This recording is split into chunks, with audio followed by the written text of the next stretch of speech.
Hi, that's it Galaxy S24 Plus, and I'll show you how to remove home screen widgets on this device.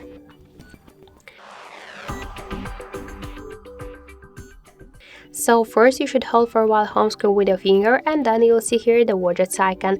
Just tap on it, and after that you'll see here all of the available applications from your device which widgets you could add. For example, the calendar app got here 4 different types of the widgets.